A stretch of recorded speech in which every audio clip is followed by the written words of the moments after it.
cada vez más gente y sobre todo jóvenes se informan a través de su teléfono celular, pues bueno, estamos hablando de una revolución de lo que va a ser en los próximos años la manera de comunicarse, ¿no? Y bueno, la tendencia, decíamos, ha sido el periodismo hacia el periodismo de entretenimiento. Casi no existe el periodismo de investigación, ¿no? Y bueno, hay muchos comentarios, hay muchos periódicos que en algún momento se leen porque tienen un columnista famoso o que se mete con los famosos, ¿no? Y esto había probado a ser de gran éxito hace unos años.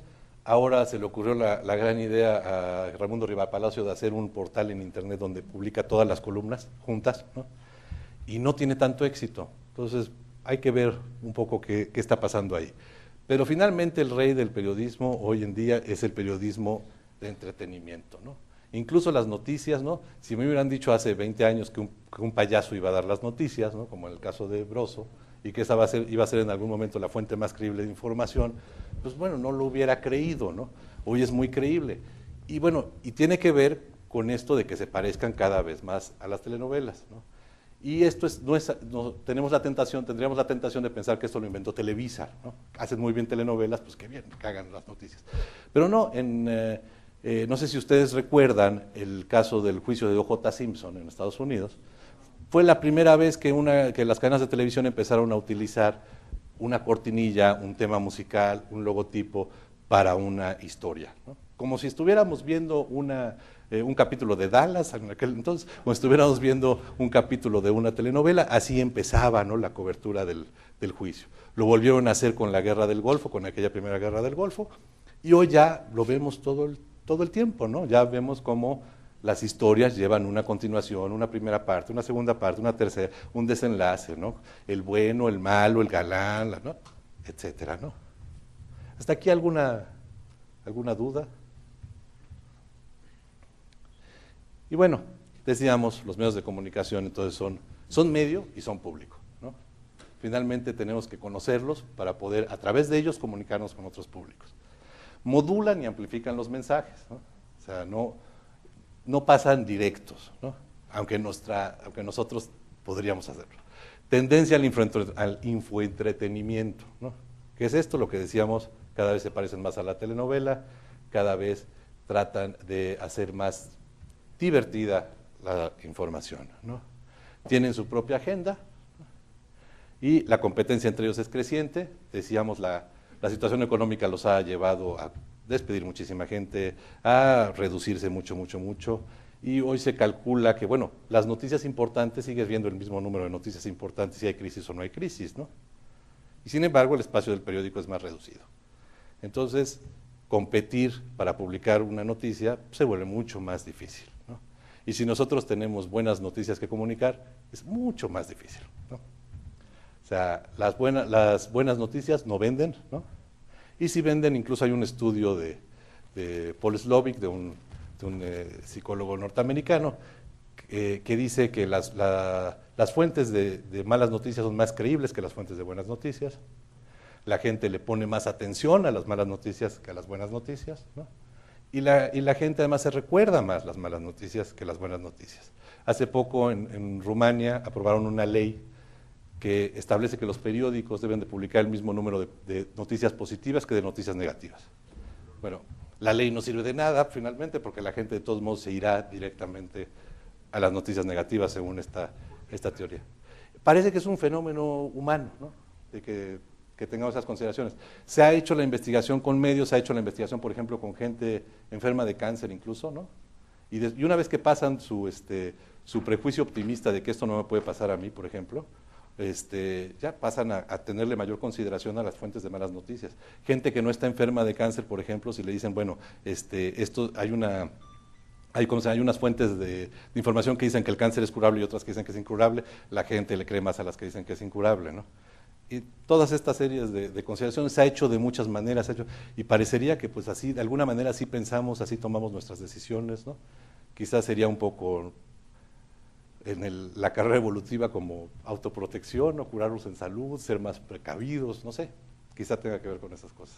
¿Cuál sería tu opinión? En alguna ocasión escuché a un periodista reconocido que decía que la función principal de un periódico, si lo que quiere es vender, porque al fin de cuentas un periódico es un negocio, es golpear al gobierno en turno, no importa quién sea.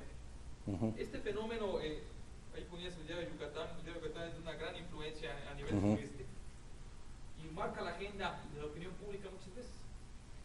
Entonces, hay quienes haciendo caso a esto que comento, dicen que el diario de Yucatán es quien llevó al poder al PAN en la gobernatura, y una vez que fue gobernador del PAN, pues, ¿qué vendía ahora el diario? Entonces empezó a tirarle al gobierno del PAN. Y el diario de Yucatán tuvo una gran influencia que ganara el PRI, y entonces ahorita es una campaña de diario tirarle al PRI. Entonces ya se volvió como un juego, pero ya hay gente que está entonces empezando a dudar de la credibilidad del periódico, porque tú ya estás viendo el juego del periódico, que lo que único que hace es vender como un negocio. ¿Cuál sería tu opinión en este? ¿Es verdad o hay periódicos que tienen una línea y eso es claro? Sí, bueno, todos los periódicos tienen una línea, claro, digamos, ¿no? Eso es inevitable, ¿no? Que puede ser la del dueño, que puede ser la del director, o que puede ser la que se da entre la conjunción de todos los editores y jefes de redacción y esto, ¿no? O sea, que generalmente se agrupan por grupos iguales, pues por similitudes de pensamiento, pero efectivamente también es un negocio, ¿no? Y efectivamente los medios han servido, o sea, por ejemplo en Inglaterra, cada vez que hay elecciones, los medios no todos, pero la mayoría de los medios de comunicación deciden a qué candidatos a qué partido van a apoyar. Y así lo sacan en la primera plana, ¿no? Apoyamos a los laboristas, ¿no? ¿Por qué? Por esto y esto y esto, ¿no? Diferentes periódicos apoyan a diferentes candidatos abiertamente, ¿no? En México, pues siempre en caso de que lo sea así, siempre es veladamente, ¿no? Pero también hay otro punto que es importante considerar. Los medios también sirven para lo que le llaman en inglés los watchdogs, ¿no? Como los perros guardianes, ¿no? Finalmente, independientemente de qué orientación sea el gobierno, muchos medios lo que asumen es, bueno, yo voy a guardar los intereses del pueblo o del ciudadano o de ciertas clase social o de ciertas organizaciones o de ciertos valores, ¿no? Y bueno, un poco ahí se puede respaldar el asunto, sin dejar de lado tampoco la consideración de que lo que más venden los medios de comunicación es la controversia, ¿no? La controversia llama la atención de la gente, la controversia involucra a la gente, ¿no? Y la controversia permite que yo mi noticia del lunes la pueda llevar hasta el viernes y hasta la semana siguiente y continuar y continuar y continuar, ¿no? Y hay grandes casos, pues, ¿no? El caso de Medina, por ejemplo, ¿no? En Yucatán, que bueno, pues también es una gran telenovela con todos los elementos que uno podría esperar, ¿no?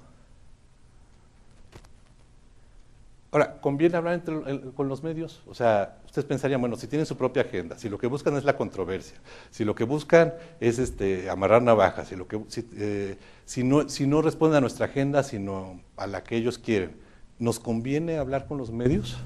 Sí, claro. ¿Por? Es un vínculo de comunicación. Relación, negociación, exponencial, lo que uno Sí. dice.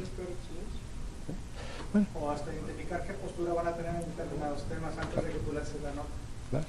Sí, bueno, efectivamente para todo eso, para hablarles a otros públicos, ¿no? Porque es un público importante, porque nos da credibilidad, ¿no?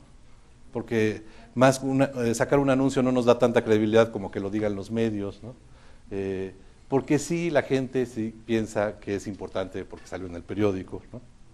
Y entonces la buena noticia de todo esto también es que siempre, y aquí sí, siempre estamos en posibilidades de mantener, poder pasar de manera efectiva nuestro mensaje, si estamos preparados y conscientes de los mensajes que queremos dar, ¿no?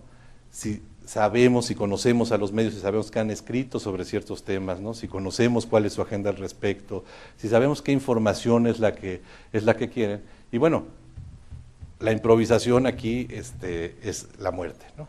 Aquí sí yo no he visto ninguna mala entrevista en la que el entrevistador se haya preparado, ¿no? Y no he visto ningún mal manejo de medios de una organización que haya decidido tomar la decisión de ir a medios por alguna razón y que haya estado consciente de por qué iba, ¿no?